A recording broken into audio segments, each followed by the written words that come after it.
Good soldiers follow orders. Hello everyone and welcome back on the Battle Dispatch channel. I'm here with Clint and TV. How are you, gentlemen? Living the dream, mate. Living the dream. Clint? What's up? Full transparency, we recorded a podcast episode not that long ago, so same outfits. We're still fresh. We warmed up now, so the flow's gonna be good. But on this I only episode, have one set of clothes. you do, and they're all Battle Dispatch clothes. Yeah. In this little episode, let's call it this video, we're gonna have a little bit of a look at the new point system, or at least what the OP scene and the OP world is gonna look like for the next year, as season 1 of Star Wars Unlimited officially kicks in. Right.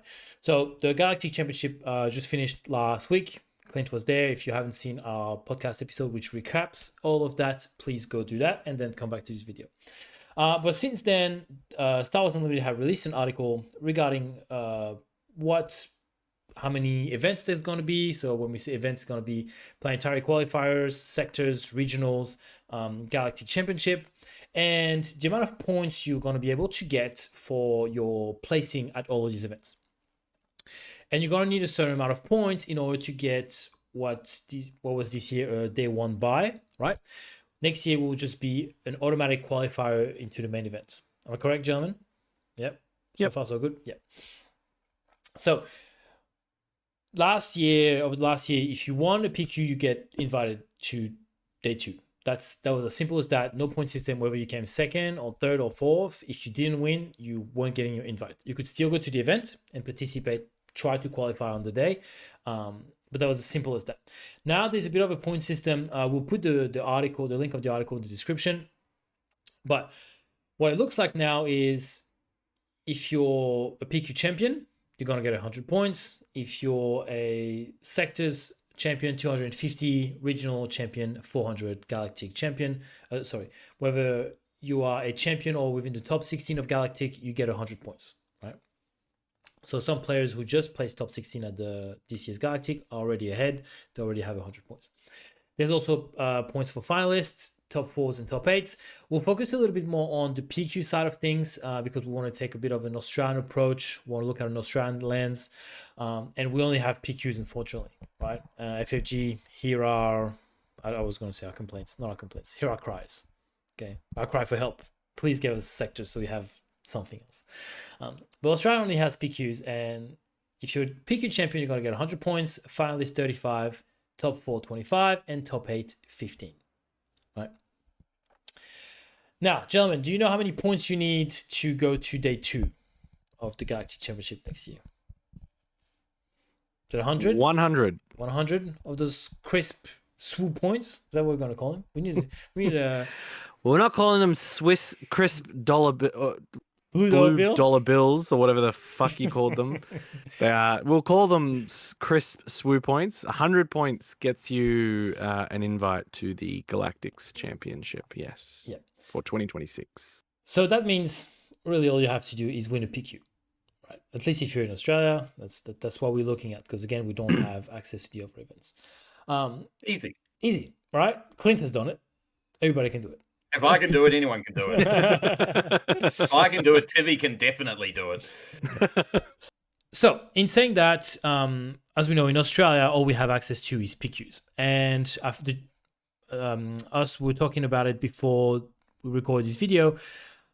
If I'm not mistaken, we have 10 PQs this season, at least, because that trend might change in the future, either positively or negatively. We might have more, we might have less. But as of right now, we have 10 PQs in Australia and New Zealand per set, with 8 in mainland Australia. Am I correct? Yes. Yeah. So 8 in mainland Australia, 8 over the course of a year. That's 3 sets. 8 per set. That's 24 PQs, right? So as we said before, all you have to do to get your day 1 invite is to win a PQ. Okay, just be like Clint. Just be more like Clint. Be like me. Now, Easy. How do we? Let's disclaim that only in relation to winning a PQ. In every other aspect, don't be like. Oh, okay, obviously. If you don't want to be awesome and top 64 at Worlds, then don't be like me. That's what I'm saying. Other aspects. SWU aspects are good. Just go to Worlds and suck then. So how do you think of the feasibility of that, gentlemen? How do we think compared to? It's really the same as before, right? Just gotta win a PQ and you get your day one invite. Look, I mean, there's definitely more than we've had in the last 3 seasons, like the last 3 sets. Absolutely. So we've definitely got more opportunities to win a PQ, or considering the breakdown of if you, top 4, you get 25 points. Top 4, you get 25. So you need to top 4 four times. So if you top 4 times out of 28 events, now you're fine. Now, but that's 20, 4 28, 24. Yeah, top 4 out of 28 events. Top 4. Try 4 again. times out of 28 events. Yeah. Out of 24 events. There's only 24 events. There's only 24 events. Didn't we say 28? No, there's 8 per set. 8 per set times 3, 24. Yeah. Cool. Fine. Maths is hard. Don't be like clean for maths. Well, we're saying 24 because we're only including mainland Australia. Obviously, if you're in New Zealand, it's a little bit different for you. You're gonna have 2 a set. Now, in saying that, you're saying top 4 times out of 24 events. That's if you go to all 24 events, right? Again, to give a bit of a geographical insight to our listeners that may not be from Australia, we live in Sydney. We get 2 PQ sets in Sydney, and then as of last set, there is 1 in Canberra, which is about 3 hours away driving. So we are able to attend that. The rest is all flying distance, right? Melbourne, Brisbane, Perth. It's basically a different country. So if we want to attend more than 3 a set, it takes a little bit more commitment, whether it's time, whether it's financial. So it's a bit tricky. For us, realistically, it probably looks like more between 7 and 9 PQs. I think 7 is more reasonable just for content creator reasons. We probably won't be able to do all 3 every time, but 7 is probably more reasonable for us. So that's what it looks like. Do you see yourself getting those points in your 7 attempts, Clint? Just thinking. Ooh. He's pondering. I see myself getting those points. Let's just say that I would be wanting to get those points sooner rather than later. Yes. Look, either a champion or 2 finalists. 2 finalists in the top 4 doesn't get you there, unfortunately. You'd be on 95 points. Just a bit short. But then you sprinkle a top 8 in there, and then off we go. Off you go to Worlds. Yeah, I think that the other thing that we're going to have to remember is that halfway through the season, rotation hits. Yes, that is true. And it's a whole new game once rotation hits. Yeah. Yep. That's going to be massive. Which will separate the men from the boys when it comes to that second half of the season. Yeah. It's going to be exciting. So, Clint, at TV, 100 points? I think so. Think so? Yeah. I'm also, I like to think that I can get 100 points by then. I'd like to win one. Closest I've came was top 4 against Mr. Moody in Mega Games. 2 times national Star Wars Disney champion. Still arguably the best game of SWU I've ever seen. It was a good game of SWU. Top tier play from the French player, but also from the Westie. Like, honestly, that first game. The second game, Han does Han. Han did Han things, but that first game was back and forth, just tactical fucking nightmare. It was a good time. As Tebow would say, he made some plays. I made some plays. He made some plays. We digress. Yes. But no. I think to answer your question, yes, I think it's feasible, especially like if you commit 100%. Like you got to think like let's look at it comparatively. If points were a factor last season, like yes. Clint won. What was it? Actually, the last PQ. It was the last one of the season, and like one in Melbourne as well. You're correct. Oh, there was one in Melbourne. Yeah, okay. So second last, and you had before that you had a top 8 and a top 4. I have it. I can tell you what, I have it somewhere actually. I didn't have anything. I went from I went from 0 to hero. Canberra? No. That was at the Onyx event. No, the Onyx event. You were top 4. Yes. Yes, okay, you have a top 16 out of JTL, but that doesn't give you points. So you were. I mean, yeah, like at Zilch. the end of the day, that's right. Like you could be someone. Let's, I don't want it to be any of us. I'd like to think positive thoughts for all of us, but there could be a scenario in which one or none of us have any points by the end of Legends of the Force, and then we go into Secrets of Power, and then hopefully have 100. Like you said, you just got to win one PQ. Yeah, and we are going to a lot. So we're gonna try to, especially. I think this new, there's a new way of thinking, like our season. Like I know we're trying to plan our season, and now because we know we can get points, it's like, okay, well, if I go there and I top there, I can go to this one and top. I can accrue my points. Before it was like, oh, do I really want to go all the way to Adelaide? If I don't win, I got nothing, right? But maybe now it's like, oh man, I'm missing 30 points. I just go and I just check that. I tick that off and that's done. Maybe that's going to be a whole different mindset now moving forward. But I want to ask Clint this question. I feel like part of your decision to come to Canberra is you don't want to look back in 9 months' time. Adelaide, you mean? Adelaide, yeah. Adelaide. You don't want to look back in 9 months' time and you were like 15 points off, and if you just went to Adelaide and top 8'd, you would have had 100 points. Is that a little bit there? I think that probably is some of it. I think there is more reason to travel for these events now, especially within Australia. Probably not so much America. They've got a lot more events that they've got. But I think because we don't have sectors or regionals, we have to have a different strategy to get our points. I think that's the thing of a lot of I think that's what makes Australian TCG landscape much more different, right? Like I feel like a lot of games sort of suffer from that, especially early in their lives. Like we are still very early in SWU. Like this is competitive season 1. We're what? We're in our second year. Yeah. It's been 18. A bit less than 18 months, but yeah. So we're young. We don't think we're going to have sectors.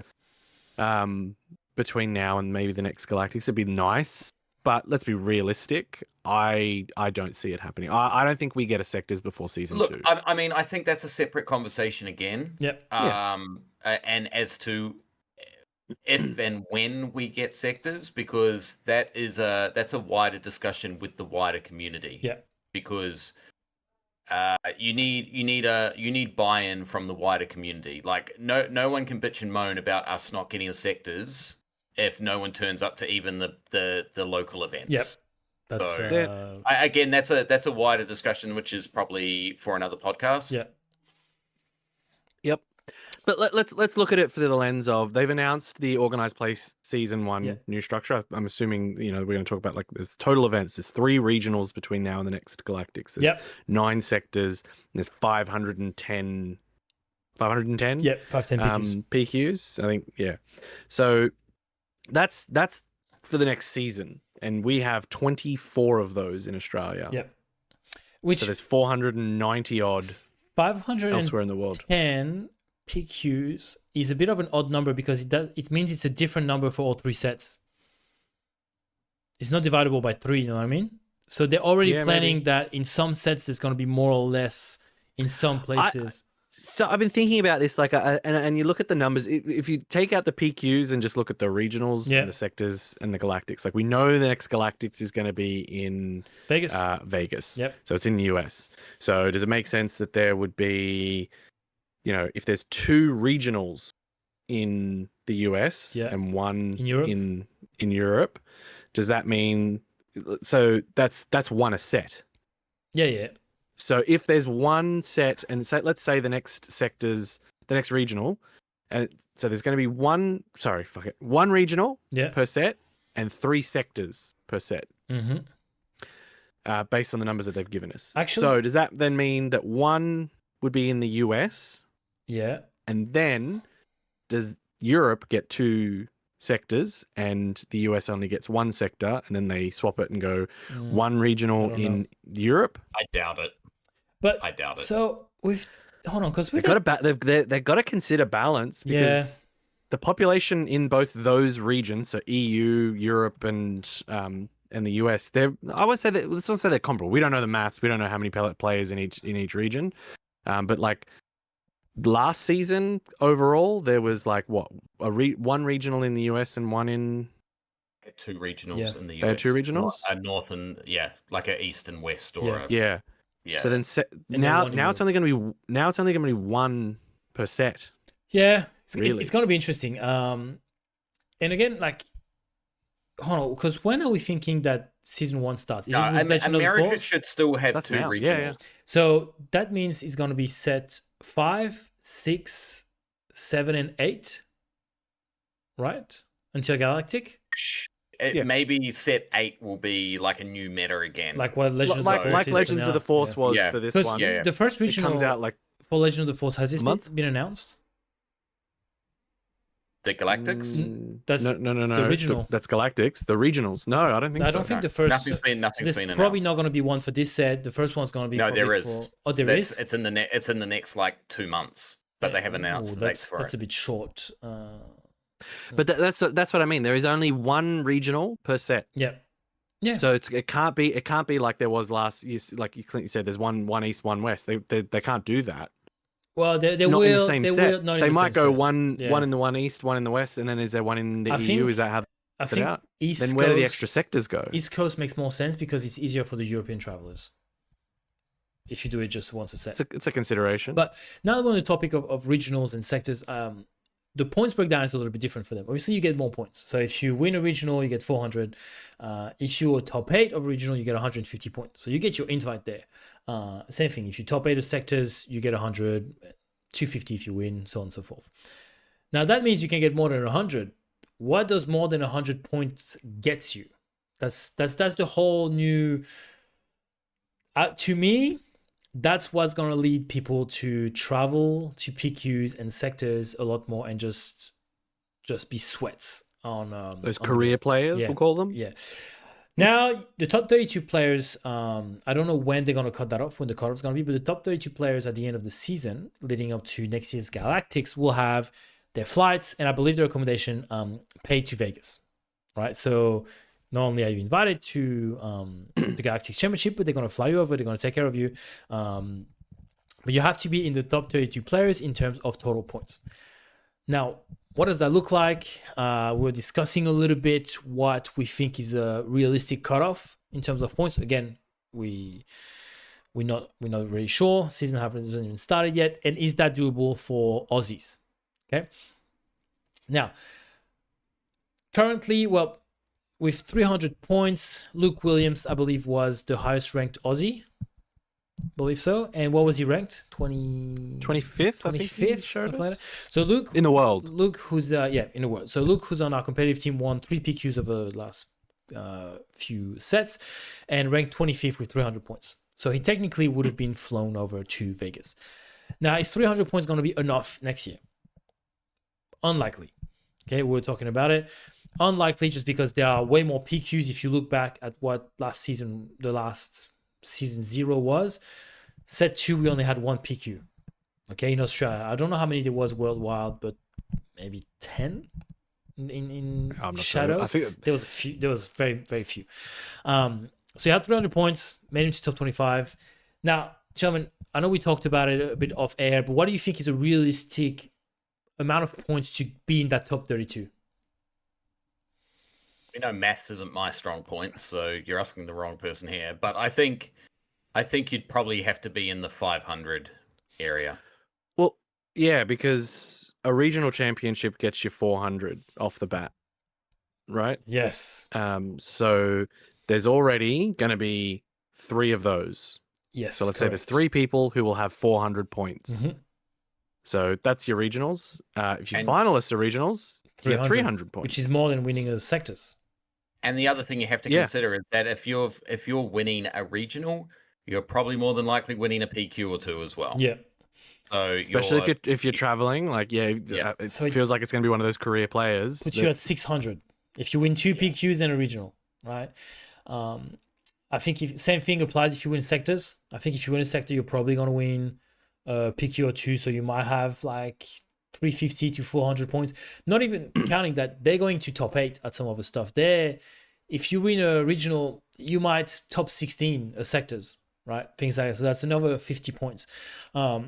So you're gonna have some guys who and some girls, some players who have those 5, 6, maybe 700 points in that top 5, right? I think you're going to need 500 minimum to at least have a, be in a bee's dick's distance of hitting top 32. And that's not including the 16 players who were in the top 16 at Galactics this year who should already have 100 points, right? Yep. And the players who went to the Open who already have points. We're talking about James in our last podcast episode who already has 25 points his way, right? Which is the equivalent of a top 4 at PQ. Some people already ahead. So if you went top 16 out of GC, you win a sectors, and you win 3 PQs, that's for 650, you're probably going to have 700 points, 800 points, maybe something like that. So the odds of an Aussie or a Kiwi or Someone anyone from in down Oceania, anyone in Oceania getting a free ride to Vegas is Slim. very, very slim. Yeah. Which is tough. Unless there's some collusion going on. Which is tough because we do have the most expensive flights as well, right? To Vegas, like nobody's further away than Vegas. I think it's even let's say, Luke did it. He was 25th. Let's say he does it again. I still don't think they're covering his full flights from here to Vegas. It's possible. You probably get like a voucher that knocks off some of it. Clint, I see your face.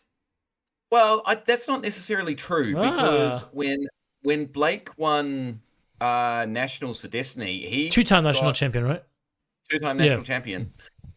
He got full fare to. Oh, there you go. That is linked to that. That's linked to that kind of event, though, right? It's still FFG though. He's right. Yeah, look, maybe there is a precedent that regardless of where you are in the world, they'll pay the full fare. That's cool. So.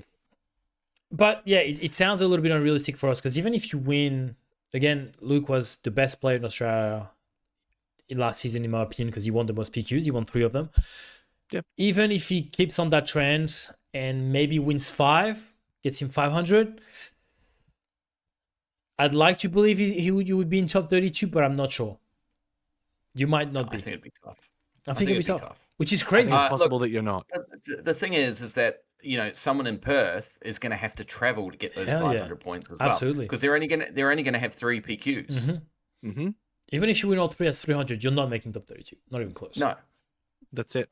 So, yeah, I think for Australians, like I know some players are going to, like Fletcher, for example, it's a great example of somebody who travels to a lot of PQs. Is there an argument to be made that maybe Fletcher performs well the next season? Maybe he does because he is willing to travel so much, maybe. But you still have to place well, right? Again, we only have PQs. Even if you finalist all of them, I don't know that you'll get there. So I guess my question would be, let's say Canberra event. One of us wins. Yep. Say, Tebow, it's you. Yeah. How does your season look for the rest of season 1? You've got your invite. Yeah. What do you focus? What do you do? I think my focus shifts from getting my invite to making sure my teammates do. And I think my preparation is going to be more that. And when I'm in tournaments, it's going to be more cheering for my teammates and make sure they perform well rather than my actual tournaments. But I think the rest of my year is very, knowing that I'm most likely not going to get that top 32, I think you don't need more points. Like it's just for glory. And I know one of our slogan for the Spatters Bash team is no glory in the results. But it really is just for glory. Whether you have 100 or 300 points by the end of the season, if you're still got your invite, right? Yeah, right. And I'm going to be 170 on the list of ranked players. You know what I mean? With 300 points, like it's nothing. So I think that really does change the landscape of what the next year of SWU looks like for you. I think, obviously, Clint, promo cards and stuff, but yeah, 100%. But yeah, Clint, same question though. I think I would probably be the same as Tebow.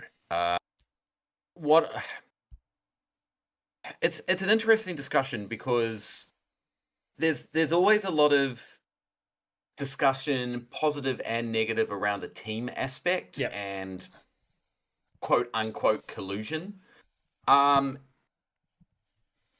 And I think this is where it's one of those circumstances where, well, if you are going to Worlds and you plan on going to Worlds, you would probably bow out of something to let that person go to Worlds because you have no intention of going to Worlds. Yeah. Does that kind of make sense? Makes absolute sense. Yeah, absolutely. 100%. So it's not collusion in the sense that, oh, we're just getting everyone in there. It's like, no, we're going to Worlds, so this actually benefits us as well. So, my focus would be on getting the team that is going to Worlds and making sure that, we're all on the same page there. But also at the same time, I don't want it to impact someone else who plans on going to Worlds that isn't part of the team as well. Like I want it to be fair for everyone. Absolutely. Across the board. So yeah, I want to help everyone that's going to Worlds get to Worlds, basically. I know, and get that invite. I know that was the case in multiple PQs around the world last year, where you have a final where one player is openly going to Worlds and the other is not. The player who's not was not going to Worlds just say, you got it. Like, you need this day one invite more than I do. Like, I'm not going. I'm happy for you to go. It's almost good sportsmanship. You know what I mean? It's like, hey, I think so. Right? In a way, like, it's like, hey, you going to Worlds, go have fun, enjoy your day one. Bye. I don't need this. And not that we've seen this scenario. I hope this scenario never happens. But imagine like being at the last PQ of the season. Like, if I'm going to put myself in the position. I've got 100 points. I'm going to Worlds. I'm in the finalist with another person who does not have 100 points. Oh yeah, and they want to go to Worlds. I'd concede. For sure. I'm hard conceding. I will hard concede this. 100%. We would not even line up to play the last fucking game. And I don't care. Let's go have a feed. Look, you guys know, like, this is the thing. And I know I've said this a couple of times at events and on the cast, like I've talked about this. I don't view something like that as collusion. That's just you being a decent fucking person. That's bare fucking minimum. Look at it the other way around. If it was me and I knew 100% I'm not even going to Worlds, and I'm gonna get into the finalists, I'd rather concede and let someone go to Worlds who wants to go to Worlds than me not. Like, me take that from someone. To me, I'd feel like a fuck. Like, I could never ever fucking do that to a person. And it takes a lot for TV to feel like a fuck.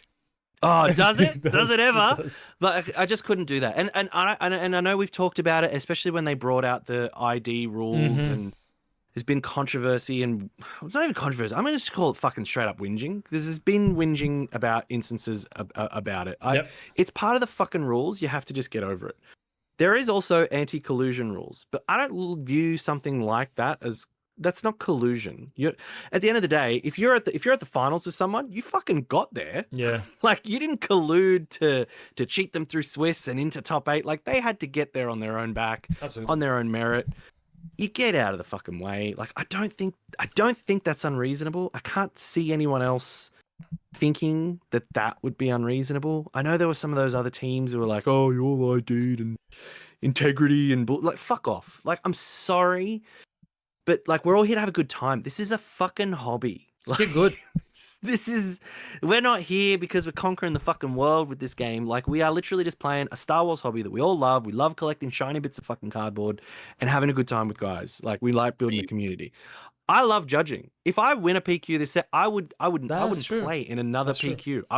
If I win one, I'm not playing it anymore. Just judge, because I love judging. Yeah. If you, I will travel. Like, I would go to Adelaide. If I won Adelaide this set and then I won it, I would go. I'll come back and I'll judge. And that way, your person who always has to judge out there gets to fucking play and do something as well. Like, I'll happily tour the country and judge events. I fucking love it. We've talked about this. My goal, as much as I'd love to go to Worlds, I want to judge at Worlds. That's true. I don't even want to fucking play in Worlds. FFG. I would love. Get me in there, man. I love judging. It's super fun. I love the community focus of it. I love being there for cool interactions. I love learning shit about it. I love being part of the community. Like, I love all that stuff. I think that's so much more rewarding to me than like winning fucking anything. But I want to go and participate as well. So, I don't see myself getting invited to Worlds to judge anytime soon, as much as nice it would be. I'll send a petition. the GoFundMe, the petition to FFG. Everyone starts signing it. But no, like, I think we're all here to have a good time, and like, you know, our teammates as well. Like, I know there's been discussions where it's like a fine line between collusion and not collusion. It's really not. It's fine. Like, a person can decide for whatever reason to concede or ID at any point. It's in the rules. Yeah. They're not going in and splitting prizes, and, you know, as long as you're not going in and making shady deals, like, hey man, I'll give you $50 if you concede, whatever. I'll give you, yeah, you concede and I'll pay your ticket and I'll pay. You can have my box. Like, that's yeah. Like, at the end of the day, like, you just be above board about it. Be upfront. Like, I would absolutely say to someone, I've already got 100 points. If I'd rather concede to you, and you get the 100 points, and then you also get your invite to Worlds. I'd just say it straight up, and we'd move on, call it a day. We'd save the fucking 75-minute round.